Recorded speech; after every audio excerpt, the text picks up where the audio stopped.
Magandang umaga po. Buenos dias. Good morning. Konnichiwa. Namaste. Bonjour. Ito naman po ang isusunod kong project.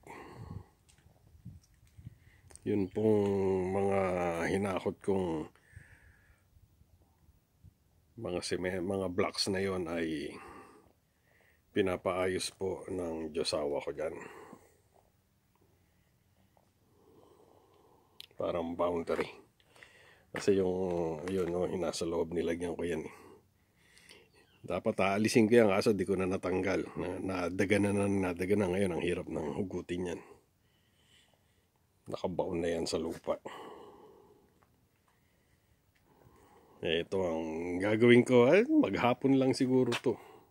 Unless may ibang iuutos ang josawa ko, yun, matitigil ako. At let's see. Tapos ko na isang pinagawa niya dun eh. Hahakutin ko na lang po yung mga nakatambak dyan para hindi masakit sa mata dyan. Yan, puro mga junk na po yan eh. Ipapapick up. At yung pong ginawa kong spot na yon doon sa dulo, doon po yan pupunta lahat. Kaya mabasa, maarawan sila doon. Junk na naman sila. So, yun. Tapos, kahanap ng kahoy na maidadagdag dito. Okay, babalikan ko po kayo. Pagka po, nasimulan ko na.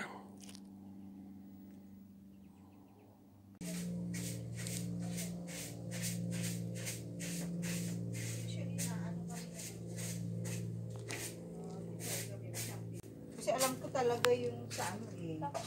Stricto kami dun sa mga bent sister na RN lang talaga. Pero yung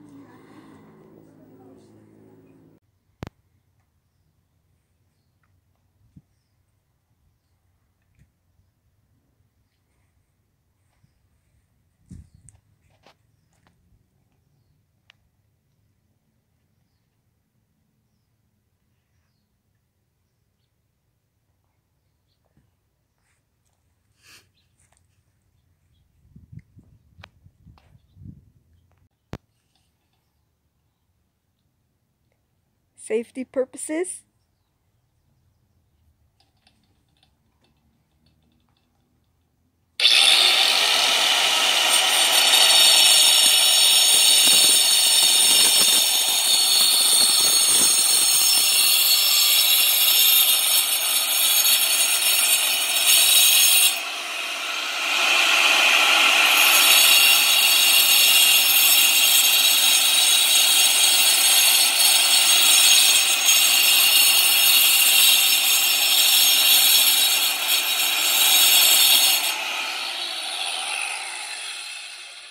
tingnan mo, laki-laki ng ano ko.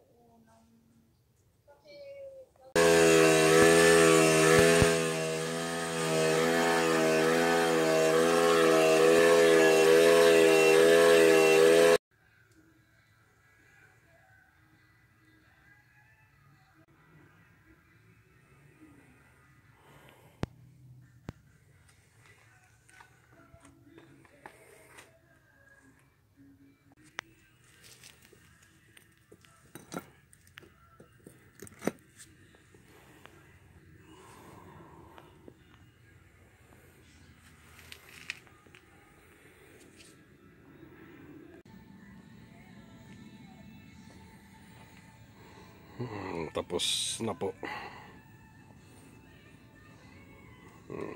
Madaling magayos. Matagal lang yung paghuhugas ng mga blocks. Yung pagpuputol, mabilis din lang. Matagal yung paghahanap ng blade. Nakakalimutan ko kung saan ko nilagay. Ito naman po ay for future use. Kaya nandyan muna siya. Ito yung mga ibang blocks na nahukay doon sa dating compost pit.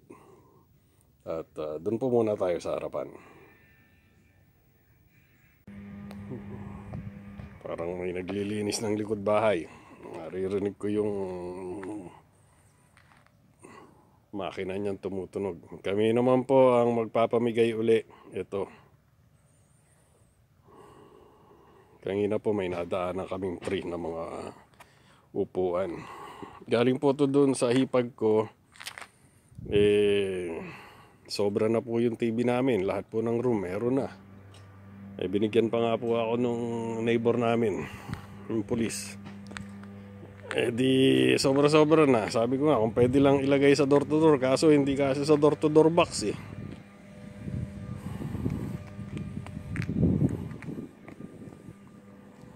Maraming salamat po pagsama ninyo sa akin sa maikling gawain na yon.